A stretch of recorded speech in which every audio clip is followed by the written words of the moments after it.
The ship came down on a Tuesday, not a Monday, when people were already miserable and an alien invasion might have fit the mood. Not a Friday, when everyone was too relieved to care. A Tuesday, perfectly unremarkable, the kind of day where nothing was supposed to happen. It landed in the middle of Riverside Park in Cincinnati, Ohio. Crushed a hot dog cart. The vendor, a 53-year-old man named Gerald Briggs, stood there for a full 10 seconds looking at the smoking wreckage of his cart, then looked up at the ship, then back at the cart. "That's coming out of somebody's pocket," Gerald said, to no one in particular. The ship was massive, black and angular, like someone had taken a knife to the sky and left the wound open. It hummed at a frequency that made pigeons fall off ledges. It blocked out the sun over a 6-block radius. On its hull, in symbols that no human had ever seen, were markings that the Galactic Dominion of Keth used on all their conquest vessels. Rough translation: "We are the end of what you were." Gerald lit a cigarette and waited. The Keth had done this 417 times. They had a process, a system, centuries of conquest refined into something so efficient it had become almost boring to the officers aboard the flagship Eternal Dominion. Supreme Commander Vrakathos had personally overseen 69 planetary submissions. He knew the timeline by heart. First, atmospheric entry with full gravitational suppression. This caused earthquakes in a 12-kilometer radius. Populations panicked. Good. Second, the landing. The visual of a Keth vessel, 300 meters of black alloy, settling onto a population center caused what xenopsychologists called the annihilation response. The species looked at the ship and understood, deep in whatever they used for instincts, that they were finished. The response was universal. Every species showed it differently. The Vrelians turned white. The Sathi released a collective psychic wail. The Derm 7 collective simply stopped moving entirely. But the feeling was the same. Terror, submission, the beginning of the end. Third, Vrakathos would descend the ramp, alone. The theatrical solitude of it was important. One Keth soldier, unafraid, walking toward an entire planet.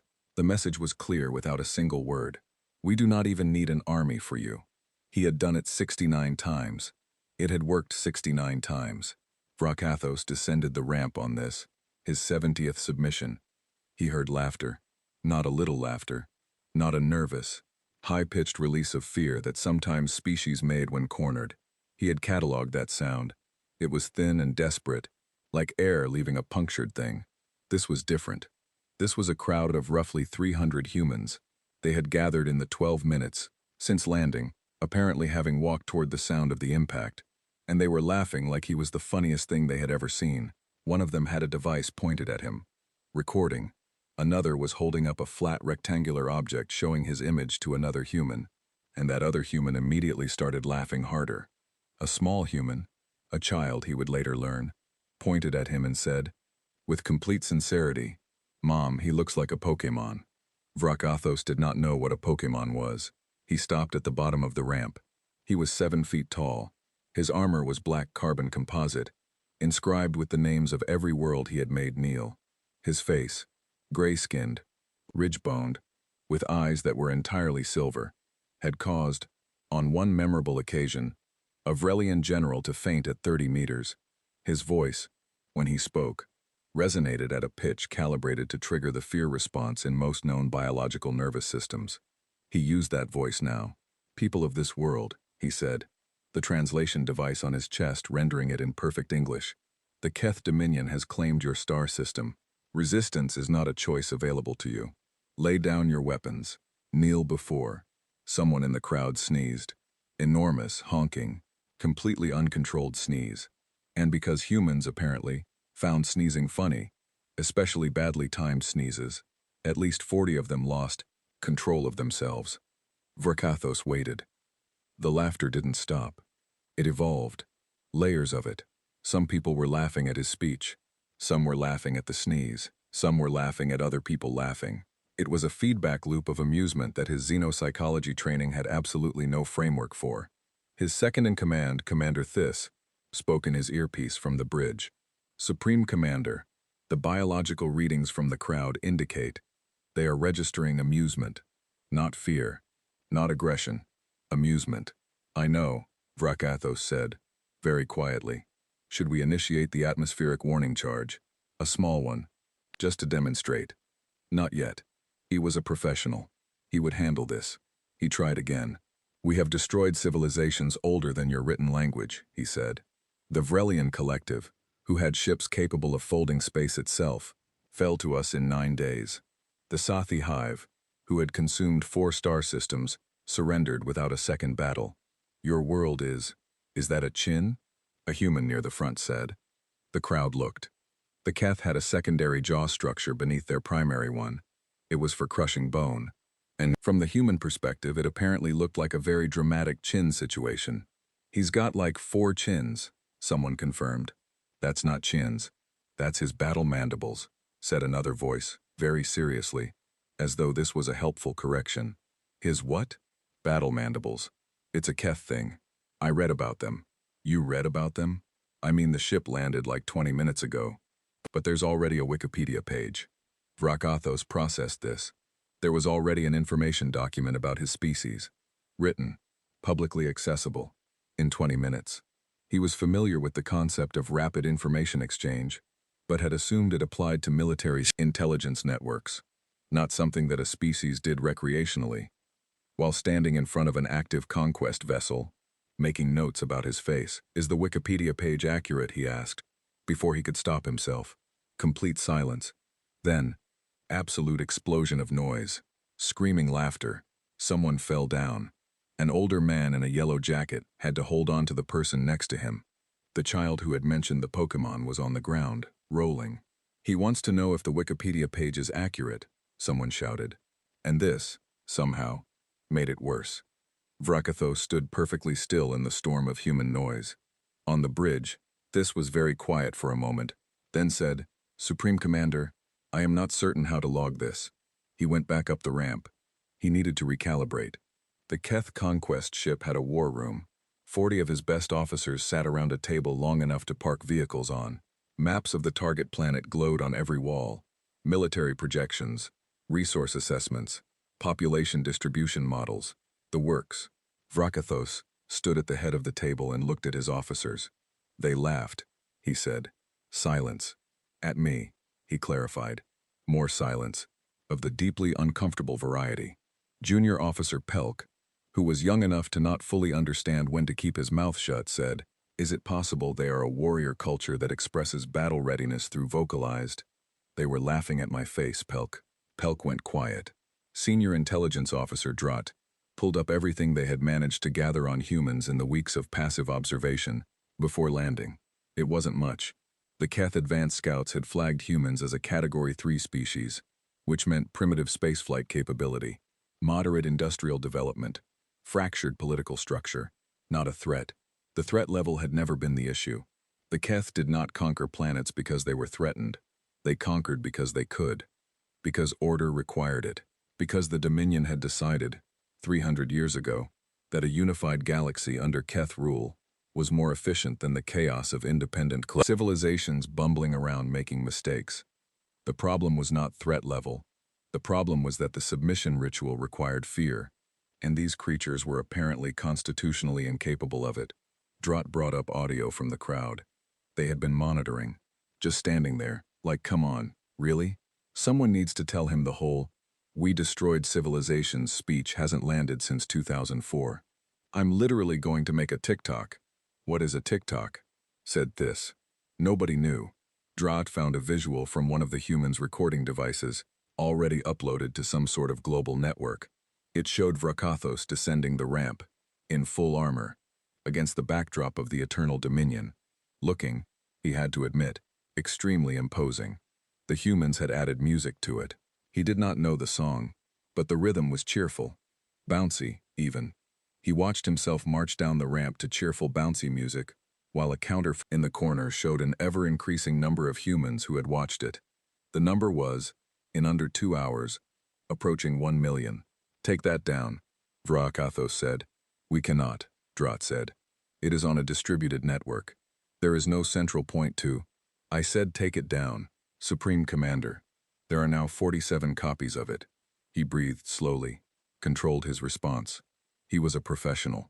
63. Dropped updated. The United Nations emergency session convened 6 hours after landing. The Secretary General, a compact woman named Helena Osei, who had dealt with enough human nonsense to be almost entirely unshakable, stood before the General Assembly and said, "We have confirmed first contact with an extraterrestrial civilization. They claim to have conquered multiple species. They appear to be here for the same purpose. I am now opening the floor." The representative from Brazil said, "Did anyone else see the video?" 60% of the room indicated they had. He asked if the Wikipedia page was accurate, said the representative from South Korea, and there was a ripple of suppressed laughter that Helena killed with a look. "Focus," she said. "They have weapons capable of, according to their own statements, eliminating civilizations. We should treat this seriously." "They crushed Gerald's hot dog cart," said the U.S. representative. "Gerald has been compensated," Helena said, though she had no idea if this was true. "The question before us is, how do we respond?" There was a pause. The representative from Japan, who had been very quiet, raised her hand. "I have a proposal," she said. "But I should warn you that it is not traditional." Helena looked at her. "Go ahead. We invite them to talk," the representative said. "We offer them food. We show them around. We do not fight. We do not kneel. We just be human at them, consistently, till they don't know what to do." The room was quiet. "Be human at them," Helena repeated. "Yes." Another pause. "That's the whole plan?" "That is the whole plan." Helena looked around the room. She thought about Vrakathos asking about the Wikipedia page. She thought about the cheerful, bouncy music. She thought about Gerald, standing in front of his ruined cart, already having moved on to wondering who would pay for it. "All in favor?" she said. Vrakathos received the communication the next morning. It was a formal invitation, rendered in careful Keth translation, written on actual paper. Paper, a physical substrate he had not encountered since studying primitive civilizations in school. With handwriting on it. Actual handwriting. Someone had sat down and written this. It read, "Dear Supreme Commander Vrakathos, we would like to invite you to a meeting. We'll provide lunch. There is a very good sandwich place near the park. Gerald says the brisket is excellent. We understand you may have dietary restrictions. Please let us know. Kind regards, Secretary General Helena Osei, United Nations, Earth PS." The Wikipedia page is about 70% accurate. The part about the battle mandibles is mostly right, but the pronunciation guide is wrong. Vrakathos read it 3 times. He had never, in 70 planetary submissions, received a lunch invitation. He sat with it for a long time.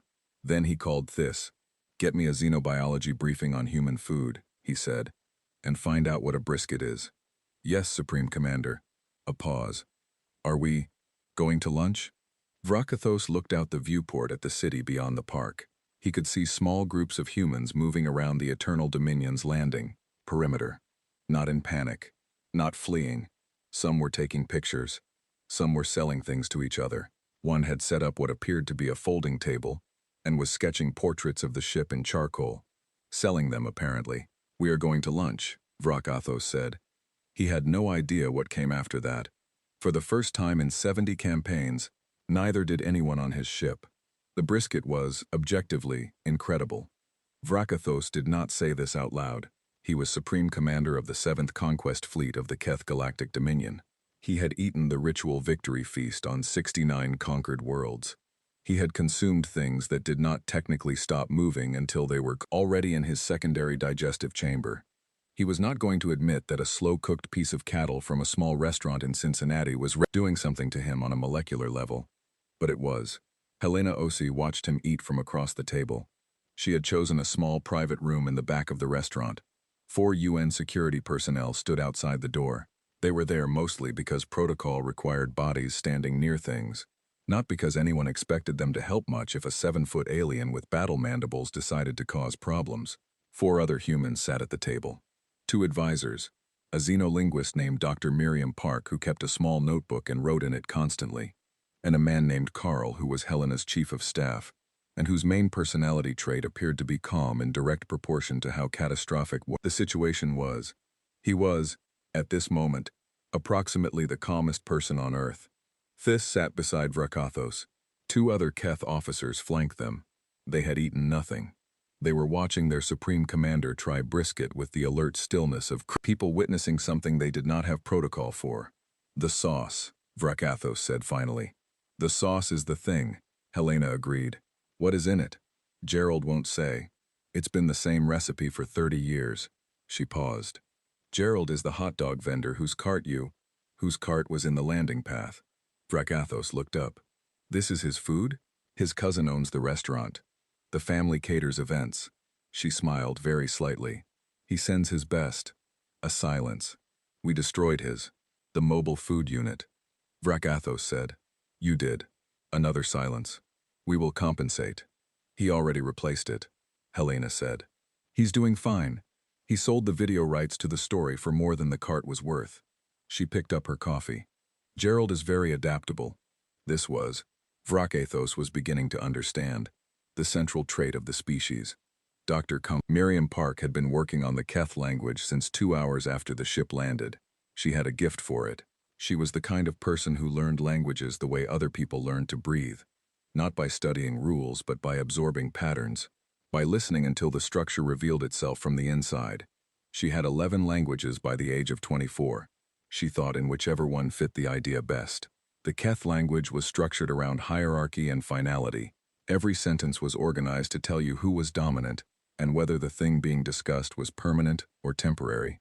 It was, she wrote in her notebook, a language designed for people who decided things and expected them to stay decided. What it did not have, what she kept finding the edges of, the places where the grammar went strange and stiff, was words for negotiation, for uncertainty, for the particular flavor of maybe that humans deployed constantly, in 1,000 forms, as the primary lubricant of civilization. The Keth had words for submission, and words for dominance, and words for varying degrees of both. They had no word for, let's figure this out. She wrote that down and underlined it twice. The meeting proper started after the food. Helena laid out 3 things on the table. An actual physical map of Earth, a population figure, a list of human space capabilities. We're going to be straightforward with you, she said. This is what we have. You probably know most of it already from your scouts. We're not going to pretend to have things we don't. Vrakathos looked at the documents. You are attempting to establish credibility through transparency, he said. I'm attempting to have a conversation, Helena said. He looked at her. These are the same thing. In this case, yes. Thys leaned in close to Vrakathos and murmured in Keth. Dr. Park caught about 60% of it. Something about how this was a delay tactic. How submission species sometimes tried to establish rapport before ultimately capitulating. How this was not unusual. I speak some Keth, Dr. Park said pleasantly. Thys went very still. Vrakathos looked at her, then at Thys, then back at her. How? 12 hours with the recordings from the landing site. The patterns are not as opaque as they look. She tapped her notebook. Your language is actually beautiful, structurally. Very precise. Though I'd argue it has a significant blind spot. A long pause. You will explain, Vrakathos said. She explained. She walked him through her analysis. Carefully, not condescendingly. About the hierarchical grammar. The absence of negotiation vocabulary. The way Keth sentences structured reality as already decided, rather than in process. She showed him examples. She used his own words from the landing speech. Every sentence you spoke, she said, was in what I'd call the completion tense. The war is over. The surrender happened. You framed future events as if they were already past. She tilted her head. That's not a criticism. It's very effective for conquest, but it means your language has almost no grammar for what happens after. The room was extremely quiet. Carl, whose job it was to monitor Helena's meetings and interrupt if they were going sideways, was monitoring this one very carefully. He could not tell if it was going sideways. He could not tell what direction it was going. He made a note to discuss this later. Vrakathos looked at Dr. Park for a long time. You analyzed our language, he said. In 12 hours. Roughly, yes. I'd need much longer to be fluent. But the bones were. Our military linguists spent 4 months on your primary languages before this mission. Dr. Park blinked. 4 months? For English?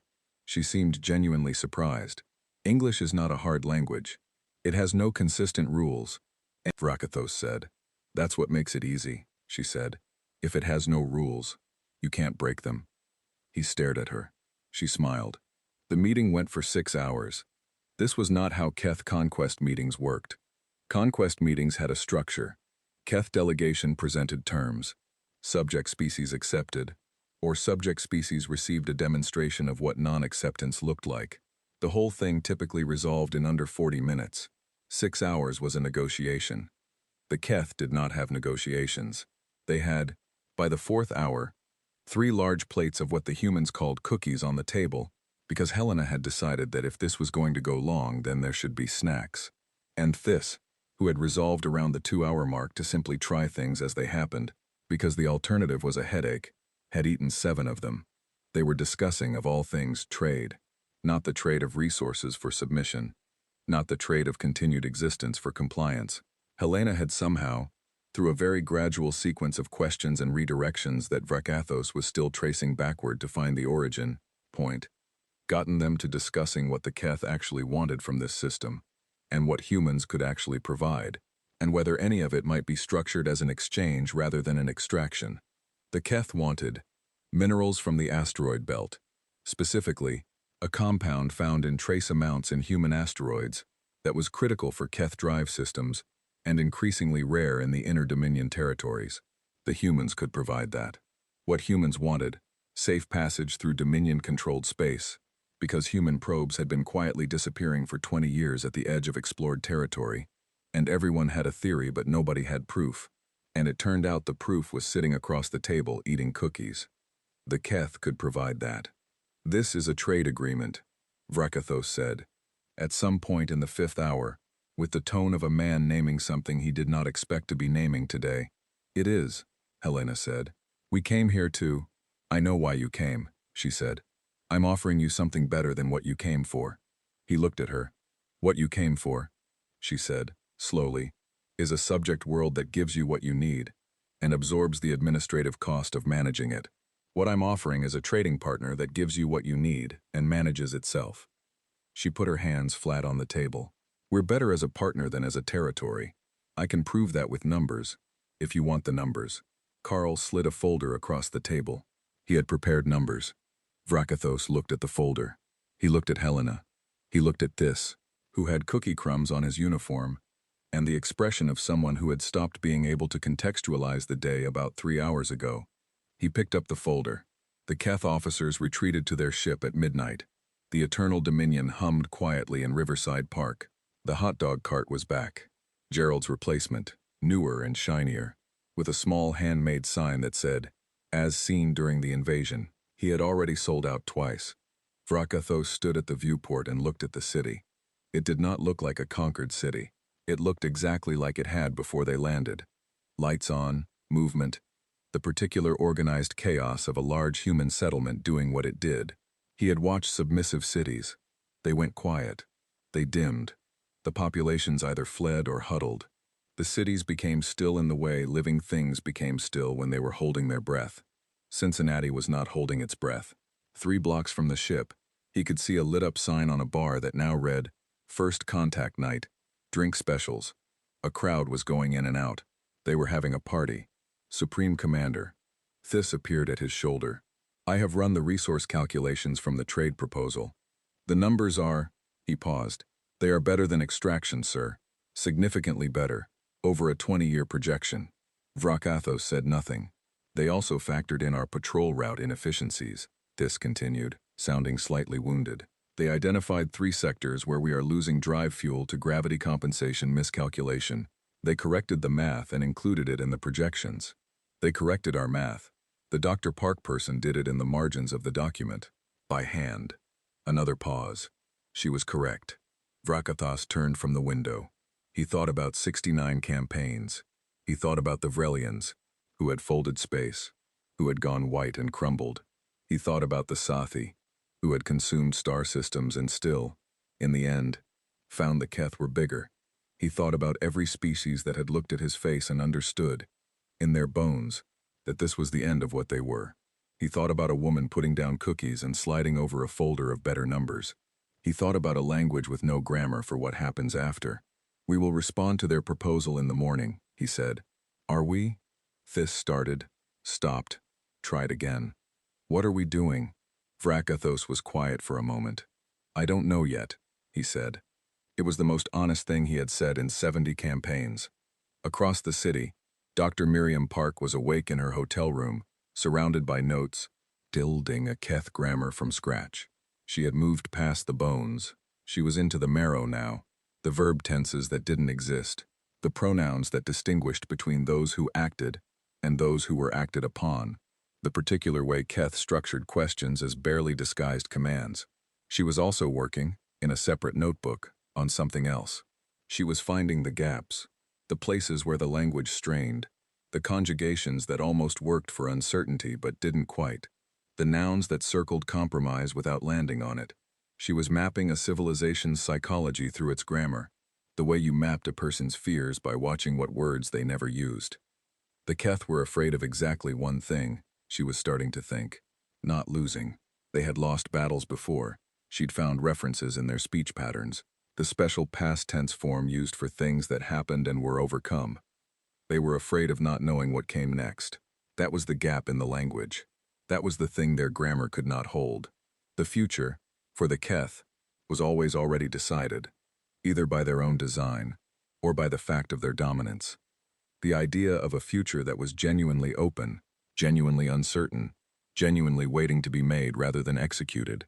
There was no clean grammatical form for it. She thought about that for a long time. Then she wrote, in large letters at the top of a clean page, "They are terrified of Tuesday." She looked at it. She wrote underneath, "We invented Tuesday. We are made of it." She went to sleep smiling.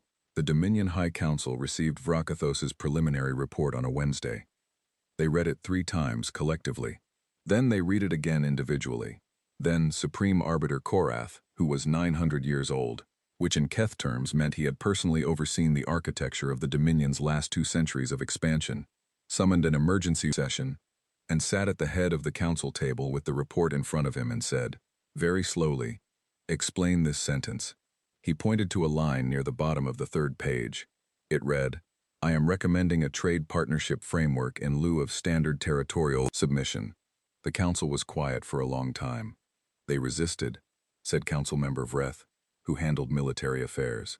"No," said Korath. "They had weapons we did not anticipate? No. They have political allies already within the Dominion? Covert contact with another species that might? No." Korath looked around the table. His eyes were silver, the same as all Keth, but older, tired in a way that silver eyes could somehow communicate. They laughed at him. Another silence. "They what?" "They found him funny," Korath said. "They made videos. They put music to it. They invited him to lunch. They corrected our fuel calculations in the margins of a document and offered him a better deal than Conquest. He set the report down, and he is recommending we take it." Vreth made a sound that was not quite a word. "Furthermore," Korath said, "he has attached a secondary document." He held up a much thicker packet. "A linguistic and psychological analysis of the human species, compiled in 11 hours by one human female, which identifies, and I am going to read this directly, a fundamental structural gap in Keth grammar that prevents accurate modeling of open-ended future scenarios, which has historically limited the Dominion's strategic adaptability in encounters with high-entropy civilizations." He set that down too. The council stared at it.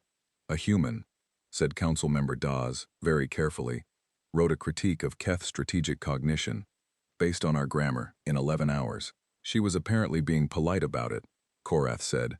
Vrakathos notes in an addendum that she apologized for the directness and said she hoped it was useful. She apologized. "They do that," Korath said. He sounded, for the first time in a very long time, slightly uncertain. "Frequently, they apologize for things that require no apology. It appears to be a social mechanism." He paused. "I have been attempting to determine whether it is a submissive behavior or a dominant one, and I cannot decide." The council sat with that. On Earth, the negotiation had moved to a conference center in Geneva. This had required moving the Eternal Dominion to a parking area that the Swiss government had hastily designated in a field outside the city, which had required a great deal of paperwork that nobody had ever written before, and which Karl, Helena's chief of staff, had essentially invented from scratch over the course of a very long night with a lot of coffee. The Keth found the paperwork strange. They had been asked to fill out forms, physical forms with boxes. The forms asked for things like number of crew members, and purpose of visit, and crew. Will any weapons be discharged within Swiss territory? Please tick yes/no. This had stared at the purpose of visit box for a long time. He had written, diplomatic. He looked at it. He considered writing conquest for accuracy, but that seemed like it would cause problems. He left diplomatic. The form also asked for an emergency contact. He had no idea what to put there. Dr. Park had been joined by a team. She had not asked for a team. She had come to Geneva with her notebooks and her instincts and her developing command of spoken Keth, which was now good enough that the Keth translators on the other side of the table occasionally looked at each other when she spoke, because her pronunciation was, unexpectedly, very good. The team had been assigned to her. 6 people, linguists, anthropologists, one behavioral psychologist named Dr. Reyes, who had written her thesis on non-human communication systems, which had been theoretical when she wrote it, and was now suddenly not. Dr. Reyes had spent the first day of formal sessions doing what she called just watching. She sat to the side with a legal pad, and she watched the Keth delegation the way a naturalist watched animals. Not rudely, just attentively. In the way of someone cataloging, she noticed. The Keth never interrupted each other. Not once. When one spoke, the others waited, fully, until the speaking was complete. No overlap, no interjection, no talking over. Humans interrupted constantly. Helena interrupted. Her advisors interrupted each other.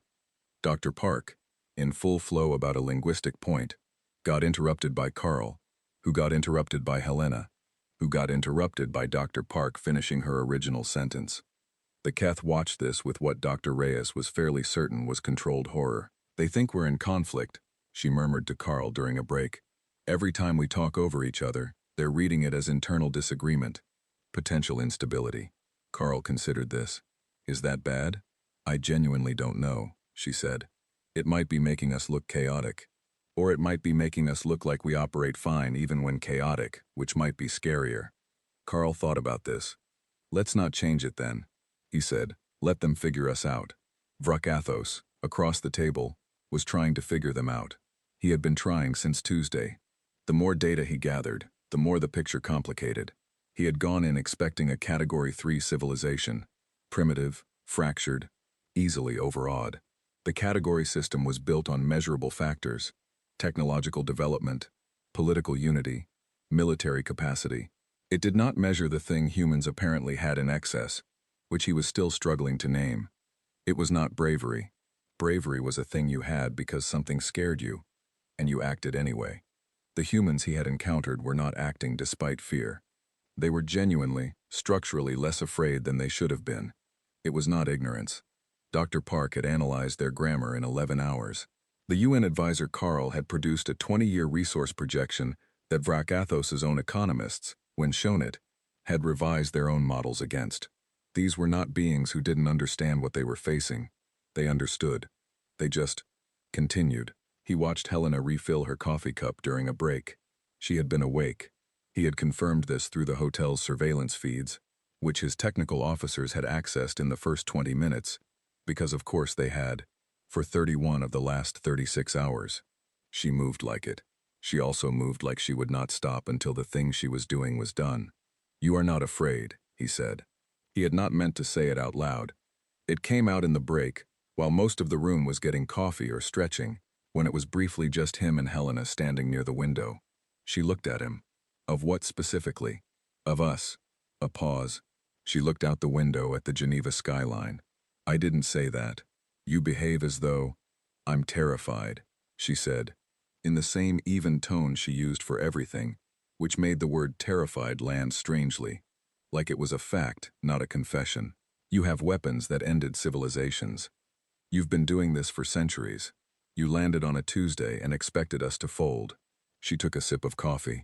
I have been running on terror and caffeine since the ship came down. Vrakathos looked at her. You do not show it. That's not the same as not having it. She turned from the window to face him. What would showing it accomplish? He did not have an answer. In 69 campaigns, No one had asked him that. Your species, he said slowly, does not express fear because expressing it would be strategically disadvantageous. Sometimes, she said, and sometimes we express it fine. Plenty of people ran when your ship landed. She almost smiled. Gerald did not run. Gerald is Gerald. The species contains multitudes. He was quiet for a moment. The negotiations were about to resume. Through the glass door, he could see Dr. Park already back at the table, already writing, already 3 steps ahead of wherever the session had stopped. What do you want from this? He asked. Not the negotiating position, not the official ask. He meant, actually. Helena looked at him steadily. To not be conquered, she said, and maybe, after that, to go see what's out there. A pause. We've been looking at your stars for a very long time. We'd like to actually visit. He thought about that. The Dominion had, effectively, been blocking human space exploration for 20 years without the humans ever knowing why their probes disappeared. He thought about a species that had spent centuries looking up at the stars and had never, apparently, stopped wanting to go. The stars are not particularly romantic in person, he said. Nothing is, she said. That doesn't stop anyone from wanting to get there. The formal session reconvened. What it produced over 3 more days was something that had no exact precedent in Caith records. Not a submission treaty, not a conquest charter, not even a standard Dominion annexation with modified terms, which was the closest thing the legal staff could find. Dr. Park, who had been quietly working on the problem of there are no words for this in Caith, proposed a solution on day 3. We use a loan structure, she said. In linguistics, when a language encounters a concept it has no word for, it borrows from another language and adapts. We do this all the time. She wrote on the whiteboard in Caith characters. The Caith delegation watched her writing in their language with the focused attention of people watching something slightly unreal. I propose we borrow the human framework and transliterate it. She wrote 2 Caith words she had invented. They did not translate perfectly. They never would. But the shape of the meaning came through. Something like mutual forward agreement and something like shared open territory. The Caith legal officer looked at the words for a very long time. These are not standard formulations, he said. No, Dr. Park agreed. They're new. Caith law does not use non-standard. This is a non-standard situation, she said pleasantly. The words will need to exist eventually. They might as well start here. The High Council received the finalized draft on day 5. Korath read it alone, in his chambers, very slowly. It was not a conquest treaty. It was not a submission. It was an arrangement, complicated and specific, and full of contingencies and review clauses, and what the humans called dispute resolution mechanisms, which the Caith had never needed, because disputes were resolved by whoever had the larger weapon. It also contained, in an appendix, a request. The request was from Dr. Park, formally routed through Helena's office, which had routed it through the UN, which had routed it to the Caith delegation, which had passed it up the chain. It asked for access to the Dominion linguistic archives, not military records, not technical specifications, not star maps or resource data. Linguistic archives. She wanted to study their languages, all of them, every species the Caith had ever encountered, the records of contact, the translation databases built up over centuries. She wanted to study the gaps, she said, the places where languages met and did not have words for each other's concepts. She thought it was important. She thought it might be the most important thing anyone had ever asked for. Korath sat with this for a long time. Then he signed it. He did not entirely know why. He was 900 years old, and he had stopped doing things he could not explain several centuries ago. But this he could not explain, and he did it anyway. And he thought, sitting alone with the document and the particular quality of late-night silence that came with being very old, that not knowing why might be the most human thing he had ever done. He signed it. The treaty had a name now. The legal staff had struggled with the title and ultimately used the loanwords Dr. Park had invented. Rough translation, the first open agreement. It was not a perfect translation, but it was the best word for a thing that had not existed before Tuesday. The first human in space beyond Earth's solar system was a geologist named Dr. James Okafor, and he got there on a Caith cargo hauler called the Permanent Victory, which was an awkward name for what was now essentially a commercial freight vessel doing asteroid belt runs. James had not been selected for any glamorous reason. He was the best at identifying the specific mineral compound the Keth drive systems needed. He could look at a rock formation and tell you within a reasonable margin of error whether it contained what they were looking for. He had spent 15 years doing this on Earth. He was very good at it, and he was also, by the assessment of everyone who knew him, the most relentlessly cheerful person in any room he occupied. The Keth crew of the Permanent Victory had not been warned about this. Their cargo supervisor, a Keth officer named Bresk, who had drawn what she considered the short straw in being assigned to the human partnership runs, spent the first 3 days of the trip waiting for James to do something alarming. He did not do anything alarming. He asked questions. A very large number of questions. He asked about the drive system. He asked about the sleeping quarters. He wanted to know if they were cold because he ran hot and had brought extra socks just in case. He asked about the nutritional content of the Keth ration packs, then politely declined to try one, then thought about it for a day and a half and asked to try one anyway. He made a face when he ate it.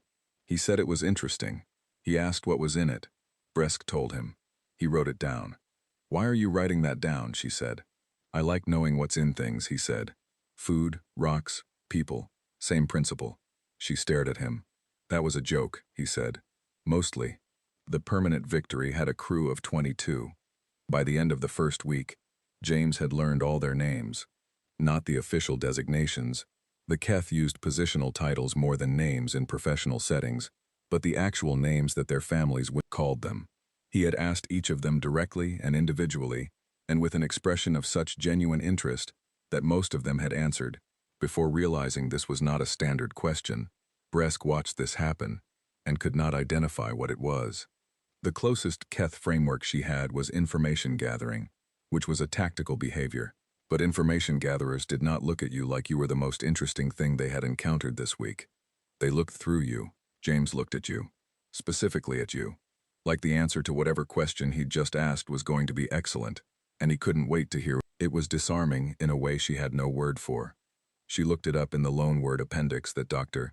Park's team had been building and distributing through the Dominion's communications network, a document that had become, in the 8 months since the treaty, something that Keth officers quietly consulted the way you consulted a map in unfamiliar territory. The closest approximation was a term Dr. Park had coined, Veth Aral, literally, the attention that assumes value. The state of regarding someone as though they are, by default, worth regarding. Bresk had not encountered it before James. She was not sure anyone in the Keth Dominion had a native experience of it. The Keth regarded things as worth attention when they proved their worth. Value was demonstrated, then recognized.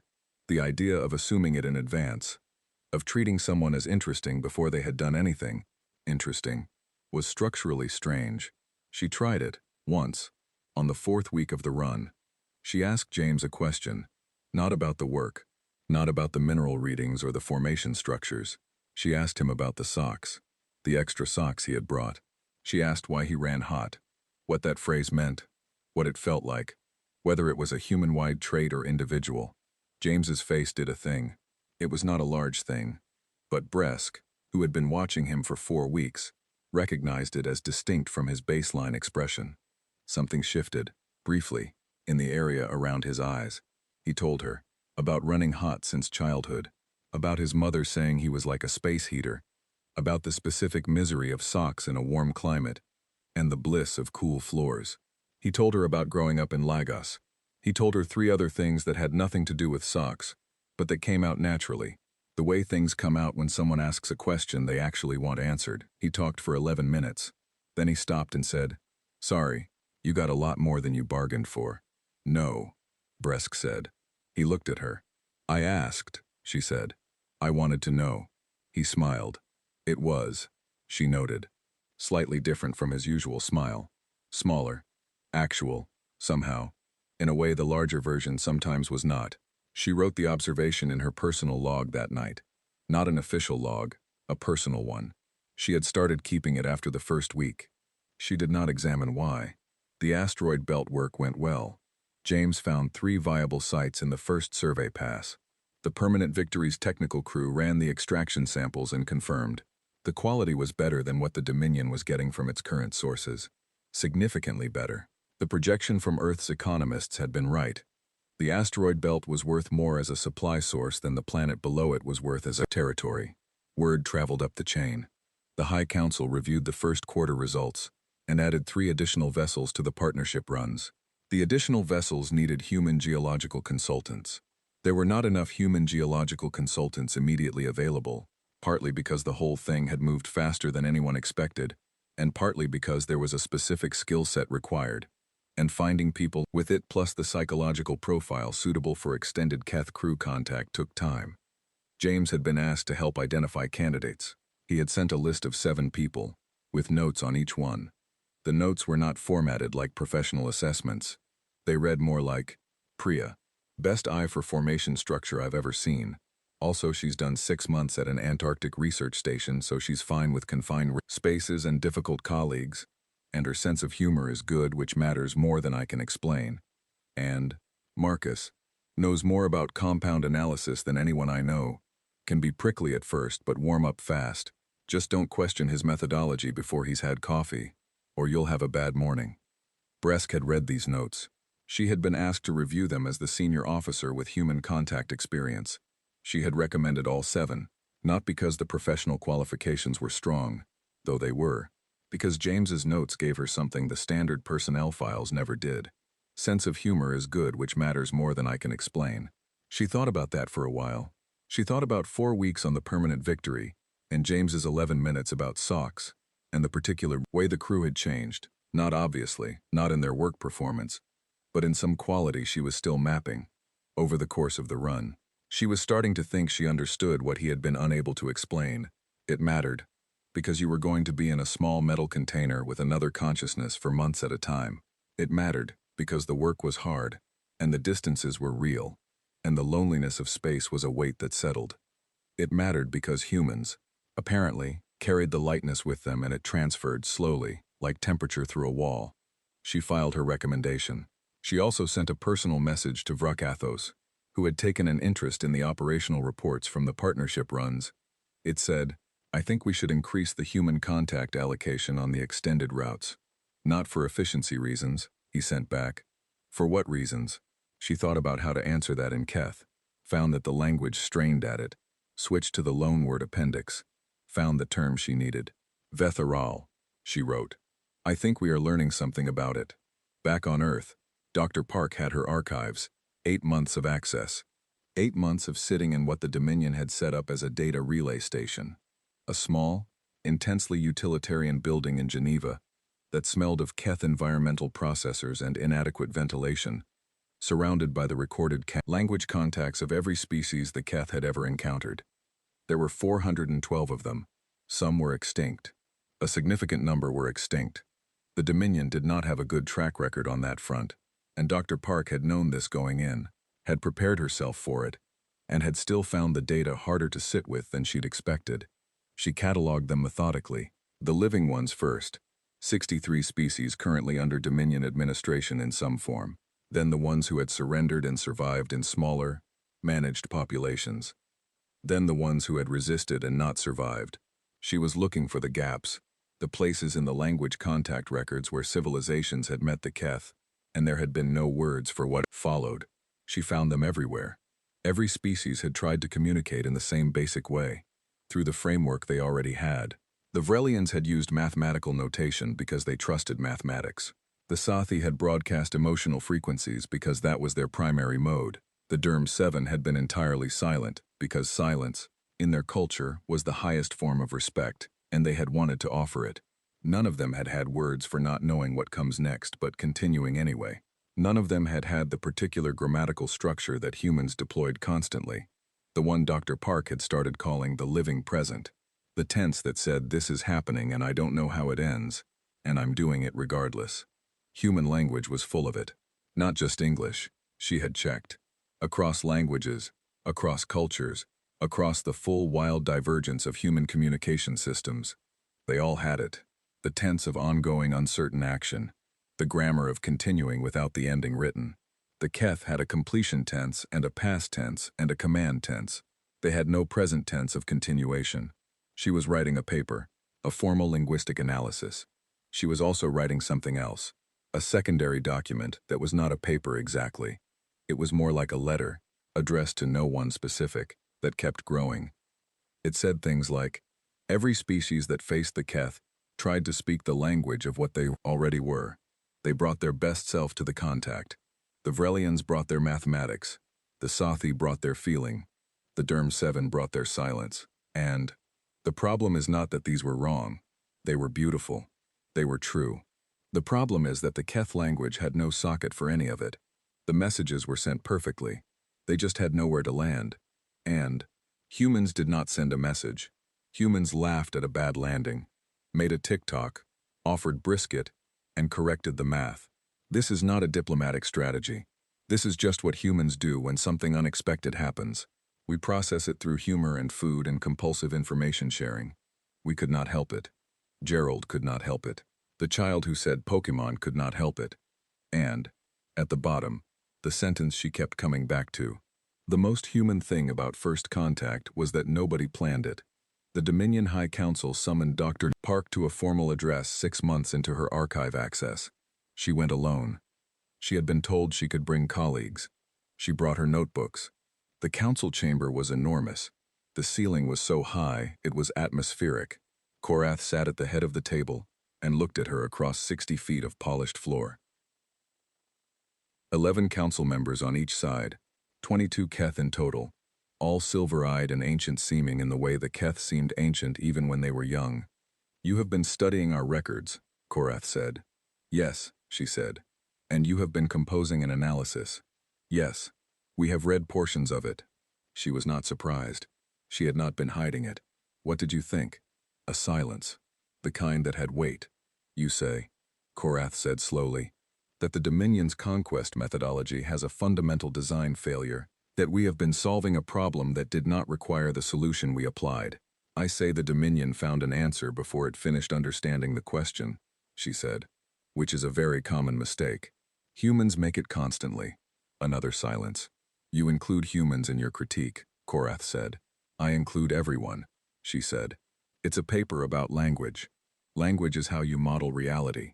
If your language can't hold a concept, you can't think it clearly, which means you can't solve for it.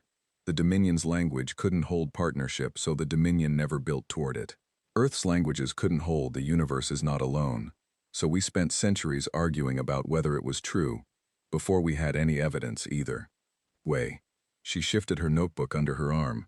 Everyone is working with an incomplete model. The work is figuring out which pieces are missing. Korath looked at her for a long time.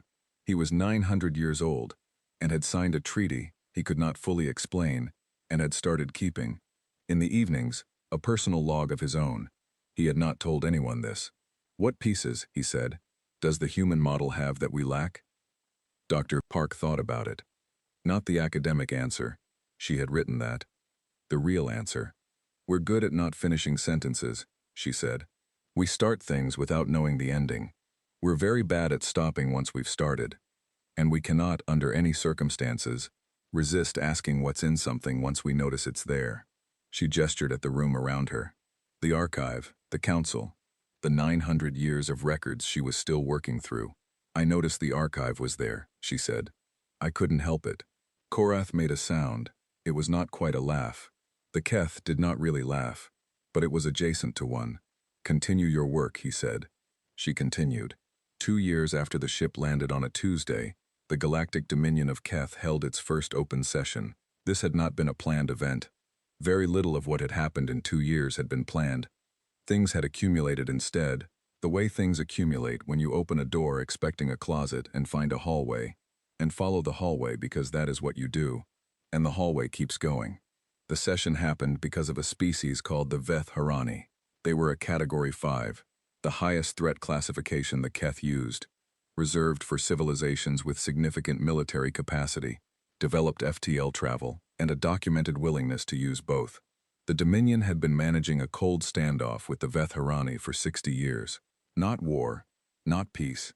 The specific arm distance that exists when two forces are roughly matched, and neither wants to discover which one is slightly less matched than it thought. 60 years of that distance, and then the Veth Harani made contact with Earth. Not with the Dominion. Not through official Dominion channels. Directly with Earth.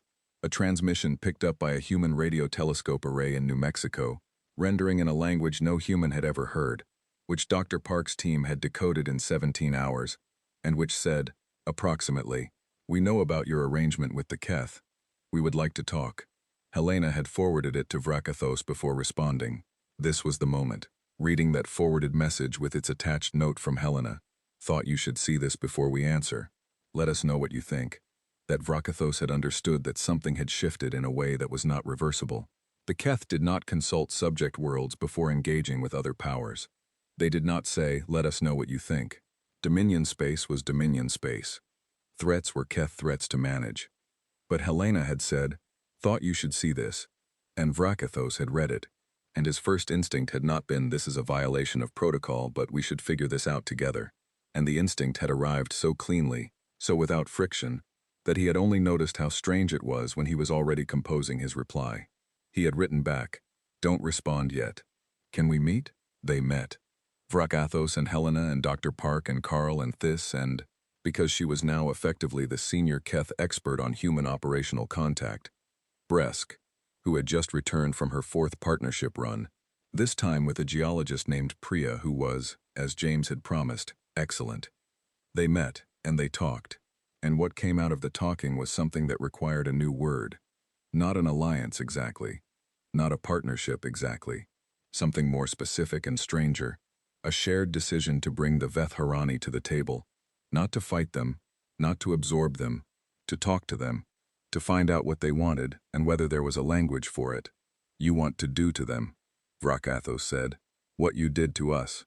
Helena thought about that, more or less. "It didn't work because we planned it that way," he said. "It worked because we couldn't help it," she said. "I know, but maybe it can be learned." Dr. Park was already writing. The open session was held on a Keth station at the edge of Dominion space. It was the first time a non-subject species had been invited into Dominion territory for anything other than a surrender ceremony. The Veth Harani delegation arrived with a military escort large enough to start a war, and stayed close together in the way people stay together when they are performing certainty they do not entirely feel. Their leader was a being called Athen Prime, 8 feet tall, silver-armored, with a crest that rose when she was tense, which was always, in the first hours. She looked at the Keth with the specific focused wariness of 60 years of Cold War. She looked at the humans with something closer to confusion. She had read the reports, she had watched the videos. Yes, the original video from Riverside Park was in Veth Harani intelligence files, because everyone in this part of the galaxy had apparently acquired it. She had briefed herself on the treaty, the partnership runs, the linguistic archive access. She had not been able to make a clean model of what humans were. She looked at Dr. Park across the session table and said, "In Keth," which everyone was using as the common language, "you are the one who studied the archives." "Yes," Dr. Park said. "You found the records of the Harani contact." She said this flatly, as though it cost something to say. "The first encounter. Before the Cold War. The records the Keth have of the first time we met. I found them," Dr. Park said. "Yes." The room was quiet. The first Keth-Veth Harani contact had been 100 years ago. It had gone badly from the first moment, because both sides had arrived expecting conflict, and the expectations had been self-fulfilling. 60 years of Cold War had its origin in 2 hours of disastrous first contact. Dr. Park had read every word of those records. She had built a model of exactly where the language had failed, the moments where a Keth formulation had been received as a threat when it had been intended as a statement, the moments where a Veth Harani silence had been read as defiance when it was actually consideration, the cascade of misreadings that had calcified into 6 decades of armed standoff. "I would like to show you something," Dr. Park said to Athen Prime. She put a document on the table. It was not a treaty. It was not a proposal. It was the reconstruction of that first contact. 100-year-old conversation, hour by hour, with annotations. Places where the meaning had bent and broken. Places where a different word might have made a different day. Athen Prime read it slowly. She read it again. Her crest, which had been high since she entered the room, lowered slightly. "This is," she started. Stopped. "This is your analysis of our founding conflict." "It's my analysis of a translation failure," Dr. Park said. "The conflict came after." The failure came first. A silence that was different from the previous silences. Thinner. More open. If this analysis is correct, Ethan Prime said, very carefully, then the war was a mistake from bad grammar. Most wars are, Dr. Park said. The specifics are different. The principle is not. The session ran for 4 days. It did not resolve 60 years. Nothing resolves 60 years in 4 days. But something shifted, the way things shift when you are in a room with people who are not pretending to be something they are not, and when the language is being used honestly, and the gaps are being named instead of exploited. The humans had brought food. This was a deliberate choice. Helena had learned something in the first negotiation, and she had applied it everywhere since. Food did something to rooms. It lowered a thing. It reminded people that they had bodies, and that bodies needed care, and that caring for a body was not a political act, just a basic one. The Vetharani had not expected food. Ethan Prime had looked at the spread on the table at the end of the second day and said, "What is this?" "Dinner," Carl said. She looked at him. "We eat in the evenings," he said. "Usually together. You're welcome to join us." The Vetharani delegation had conferred quietly. Then they had joined. The dinner conversation was not about the negotiation. Helena had learned this too. The formal session was where positions were stated. The dinner was where positions became people. You learned different things about a person when they were eating. What they reached for first. Whether they were cautious or adventurous with unfamiliar food. Whether they talked while eating or went quiet. Ethan Prime was cautious with unfamiliar food and quiet while eating. And then, near the end of the meal, she said something to Dr. Park in a language that was not Keth. Dr. Park tilted her head. "Is that Vetharani?" "Yes. I don't speak it yet," Dr. Park said. "But give me some time." She pulled out a notebook. "Can you say it again, slowly?" Ethan Prime looked at her for a moment. Then she said it again. "Slowly. The way you say something when you are teaching." Dr. Park wrote it down phonetically, then asked 3 questions about the structure. Ethan Prime answered the questions. Dr. Park wrote more notes. Vrakathos, sitting at the end of the table, watched this happen. He had seen it before. Dr. Park doing this particular thing. The focused absorption. The questions like small, precise instruments, opening something up. He had been on the receiving end of it. It felt different to observe. He thought about 69 planetary submissions. He thought about the faces he had seen at the bottom of ramps. The Vrelian who fainted. The Sathi who wailed. The Derm 7 who stopped moving. He thought about what it was supposed to feel like. The rightness of dominance. The clean resolution of conquest. He thought about Bresk's message. "I think we are learning something about it." He thought about Korath, 900 years old, signing a document he could not explain. He thought about Gerald's hot dog cart, and a child saying Pokemon and cheerful bouncy music on a video that now had 30 million views on a platform he still did not fully understand. He thought about Helena saying "I'm terrified" in the same tone she used for everything. He thought about the first time he had asked a question he did not need to ask. Is the Wikipedia page accurate? And the explosion of human sound that followed, and how he had stood in it, rigid and confused, and how that confusion had been, looking back, the first crack in something that had needed to crack. He picked up a piece of the food that was nearest to him. He ate it. It was, in his assessment, reasonably good. Bresk found him on the observation deck later, after dinner, after everyone had dispersed to their quarters. He was looking at the stars. This sector of space was outside Dominion Core territory. The station sat at the edge, where the mapped gave way to the unmapped, where the Dominion's charts ran to the edge of their own knowledge and stopped. "The Vetharani session," Bresk said, standing beside him. "It went well today. Better than expected," he agreed.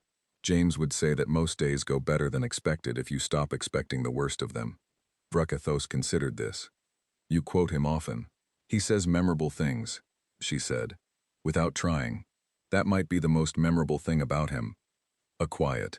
"Bresk," he said, "when you recommended the increase in human contact allocation, you said it was not for efficiency reasons." "No. What has it been for?" She was quiet for a moment, looking at the same stars. "The edge of things. I think," she said slowly, "that we have been very efficient for a very long time. We have been so efficient that we built a civilization that runs without the thing that James has. The thing Dr. Park has. The thing that makes Helena sit down in a room with someone who could end her world and offer them brisket and correct their math. She paused. I do not have a word for it in Keth, she said. There is a loan word, Vrakathos said. The loan word is approximately right, she said. But only approximately. She looked at him. I think the actual thing requires living near humans for a while before the word makes sense. Like the word for a color you haven't seen yet. He thought about that. We have been efficient, he said. But we have not been. He reached for the loan word, found it fell slightly short, set it aside. We have not been warm. Bresk was quiet. Warm, he said again, testing the English word. He had been picking up more English than he officially acknowledged. Warm. The temperature thing, yes, but also the other thing. The human use of it for a quality that was not temperature at all. No, Bresk said. We have not. The stars were steady ahead of them. Unmapped. Whatever was out there had not been reached yet.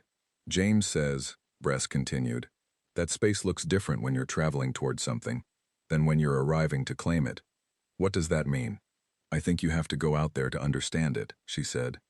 I think that might be the point. Dr. Park's paper was published 18 months after the open session. It was, technically, a linguistic analysis. The full title was Contact Failure and the Grammar of Openness, a cross-species study of language structure in first encounter scenarios. It ran 280 pages and had 7 appendices and had been translated, by the time it was formally released, into Keth and Vethharani and 3 other Dominion languages. It changed things. Slowly. The way things change when they happen through language and thought rather than through force. It changed how the Dominion trained its contact officers. It changed how the Vethharani briefed diplomatic teams. It changed something in the way both civilizations talked about the future, the formal future, the planned and decided future of Keth completion tenses, becoming gradually more mixed with something less decided, more open. The loanwords proliferated. The appendix that Dr. Park and her team had been building grew into something that had its own name, the common lexicon, words borrowed across species for concepts that had not existed in any single language, words for things that required contact to discover. There was a word for the specific awkwardness of eating unfamiliar food in a diplomatic context and trying not to show it. There was a word for the feeling of hearing your own language analyzed from the outside and recognizing the truth in what was said. There was a word. Several people claimed credit for this one, for the specific human social behavior of laughing at things that were not funny, because the alternative was worse. Several Keth officers submitted nominations for this term, because they had encountered the behavior repeatedly, and found that once they had a word for it, they respected it. The word for it, rough translation, the laugh that means we are still here. Gerald had heard about the word, eventually, through a chain of events that involved James mentioning it to Bresk, who mentioned it in a report that got into the general circulation, and eventually, after several layers of translation, back to Cincinnati. Gerald had been told about it by his cousin. Over the phone, he had thought about it for a moment. Then he had said, yeah, that tracks, and returned to the hot dog cart. Vrakathos returned to Earth once more, 3 years after the first landing. He came down differently this time. No conquest configuration. The ship was a standard diplomatic vessel now, smaller, and it landed on an actual designated landing pad that the Cincinnati city government had built in the park, complete with clearly marked perimeter, and a small sign that said, First Contact Memorial Landing Zone. Please keep clear. Gerald's cart was exactly where it had been. Vrakathos stopped at it. Gerald looked up at him. He did not look particularly alarmed. He looked at Vrakathos, the way he looked at most things, with the expression of a man who had decided that what was in front of him was probably manageable. Hot dog? Gerald said. I do not know if I can eat that. Vrakathos said. Fair, Gerald said. I've got pretzels. Vrakathos looked at the pretzels. He looked at Gerald. You were here, he said, when we landed. Lost my cart, Gerald said, cheerfully. Yes. Got a better one, Gerald said. He patted the side of the current cart. It was, in fact, noticeably nicer than the one in the original footage. Things happen. You figure it out. Vrakathos stood there for a moment. 7 feet of conquest history, in carbon composite armor, standing at a hot dog cart in Riverside Park on a Tuesday afternoon. Your species, he said slowly. You have been through many things. Historically. Many very difficult things. Yup, Gerald said. And you. He searched for the right word in English. He had been practicing. You persist. That's the word for it, Gerald agreed. He held out a pretzel. You want one or not? Frakathos took the pretzel.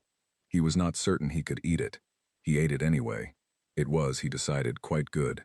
Salt, he said. Salt, Gerald confirmed. They stood in the afternoon for a moment. In Riverside Park, in Cincinnati, where a ship had landed and crushed a hot dog cart and started something nobody had planned and nobody had stopped. The sky was the same sky. It just had more in it now.